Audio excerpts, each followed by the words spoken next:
You got a quarter?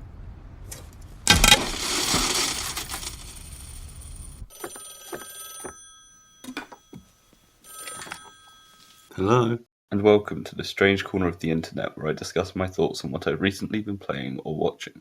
Maybe not so recently in this case, but I will get onto that in a second. I do want to give a warning before this video starts properly that I will be getting into some pretty heavy stuff regarding serious illnesses and, in particular, cancer. So just a heads up before we get underway.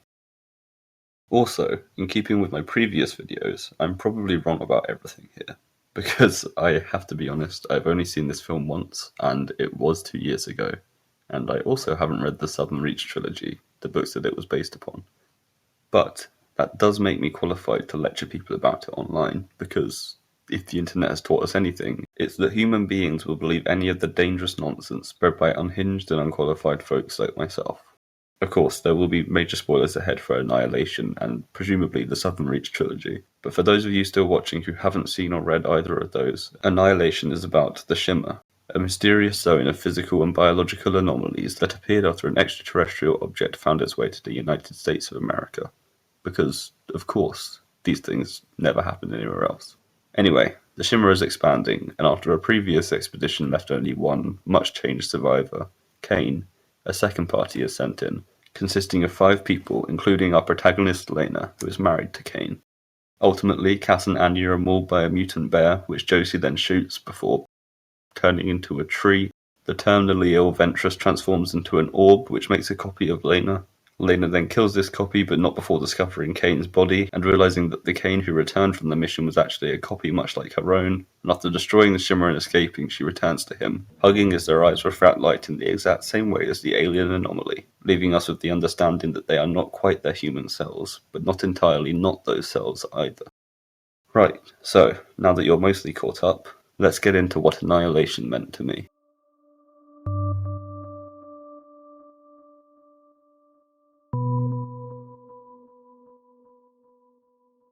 Even in refusing to dig deeper than those aforementioned events that the film portrays on its surface, one thing becomes clear. In touching the Shimmer touches you.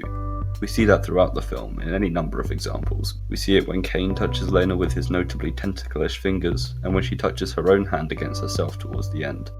Each character affects the Shimmer upon it killing them. Cass and Anya left their voices, something of their physical forms, upon the bear. Josie became a plant, but the plants are also twisting into human shapes. Ventress gave birth to the floating kaleidoscope thing, arguably projecting her cancer across the Shimmer. And when it adopted Lena's DNA to create a copy of her, it also gave her some of its own, resulting in the fact that she is Lena, but is also no longer entirely human. Lena as is no longer represents Lena as was. As a reversal of this, Kane is not his original human self, but he has become like him as a result of Kane giving it his DNA and, perhaps most importantly, his mind. This obviously reflects the real-world element of how people's lives affect others, just as they themselves are affected, particularly with the non-fiction scenario that most closely matches that of the film's moribund cellular mutation and expansion: cancer. The impact of the suffering caused affects not just the victim, but everything surrounding them, particularly in their loved ones. There are mental breakdowns and shared traumas throughout the film, and the appearance of the tattoo on the forearms of each character does more than just indicate impending deaths, actually representing the irreversible imprint upon those people, and the collective distress that is a key element of that mark. Consider how their suffering is preserved and manifested in the bear's adoption of its victims' voices. Only the terrified portion of each character survives, and that in and of itself draws further panicked reactions from the survivors, most notably the fearful, paranoid Anya. In fact, it's crucial to remember that her fears of her symptoms, or her chances of developing them, directly drive her to her death. If she hadn't tied the others up, or been so desperate to find Cass, she probably would have survived this encounter. Like with the human skull that is absorbed into the bear's being, we can clearly see when viewing the film in this way that the fallen are indicative of those that we have lost, and what we retain of them after their passing. The survivors are emblematic of our own reactions, and the long-term effects that those losses can have. As we know, the bear creature voices the fearful last moments of the characters that it's killed, and Josie remarks that all that has survived is their pain, their suffering, and their lowest moments. This further exemplifies that idea that we only retain the memories of illness when we lose someone to cancer, dementia, alcoholism, or any other disease.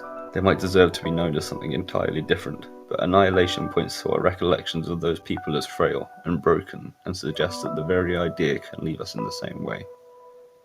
We have a very small amount of insight into the film's characters, particularly with those who are killed off early on. We don't see their lives prior to entering the Shimmer, especially as the days of lost time early on in the film eradicate the ability to view their transition from their past selves to their Shimmer-affected versions.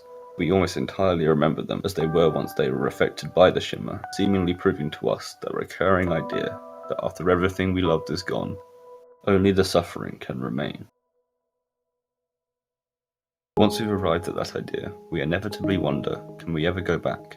Of course, we want to. It's almost impossible not to yearn for those times before we'd felt that loss. And Annihilation has a couple of answers. Firstly, the idea that we might get from that hug. It's bleak, but they are trying. Maybe they can't be the same, but they can be close. They are different, but they are still great together, drawing strength from being the only ones able to understand one another, and using that to reintroduce some semblance of normality. Maybe they're healing, maybe they'll be okay. Or maybe it's that second possibility. Maybe Annihilation is as devoid of hope as it initially seems. I can't leave anyone with the idea that things will never change for the better, because I wholeheartedly disagree with that premise. However, Annihilation isn't afraid to hit you with that feeling, and when it does, it's a suffocating, inevitable threat that can eradicate any sense of hope once and for all. Alright, how do I transition from here to a light-hearted outro? Maybe with help from this video's wonderful sponsor, the sun. Not the newspaper, but the big ball of gas in the sky, as seen on TV and in your childhood, perhaps. So yeah, I have to say a big thank you to the guys over at Our Beloved Soul, because without them this video really wouldn't be possible, because I'd be dead. So, buy more sun. Again, not the paper. Okay, bye.